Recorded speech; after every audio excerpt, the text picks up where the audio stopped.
আদম আলাইহিসসালাম বনাম মূসা আলাইহিসসালাম কে জিতেছিলেন এই ঐতিহাসিক তর্কে? একটি প্রশ্ন মানব জাতির শুরু থেকেই হয়েছিল এমন একটি তর্ক যেখানে একজন নবী অন্য নবীকে প্রশ্ন করেছিল।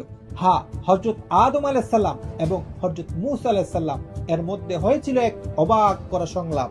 আর আশ্চর্যের বিষয়, এই তর্কে জয়লাভ করেছিলেন আদম আলাইহিসসালাম নিজেই। হযরত আদম আলাইহিসসালাম মানব জাতির প্রথম পিতা, যাকে আল্লাহ নিজ হাতে সৃষ্টি করেছেন, নিজের রূহ তাকে ফুঁকে দিয়েছেন। অন্যদিকে হযরত মূসা আলাইহিসসালাম, যিনি আল্লাহর সাথে সরাসরি কথা বলার মর্যাদা পেয়েছিলেন। হযরত মূসা আলাইহিসসালাম হযরত আদম আলাইহিসসালামকে প্রশ্ন করেন, হে আদম, আপনি কি সেই ব্যক্তি যার কারণে মানুষ জান্নাত থেকে বের হয়ে গেছে? এই ছিল অভিযোগ, মানবজাতি পতনের কারণ হিসেবে আদম আলাইহিসসালামকে দায়ী করা। হযরত আদম আলাইহিসসালাম বলেন, হে মূসা, আপনি কি সেই নবী যাকে আল্লাহ তার কালাম দ্বারা সম্মানিত করেছেন? কিন্তু বলুন, আপনি কি আমাকে এমন একটি বিষয়ের জন্য দোষ দিচ্ছেন যা আল্লাহ আমার সৃষ্টির আগেই নির্ধারণ করে রেখেছিলেন?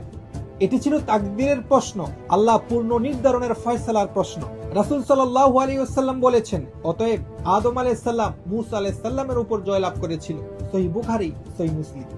এমন ইসলামিক ইতিহাস জানতে সাবস্ক্রাইব।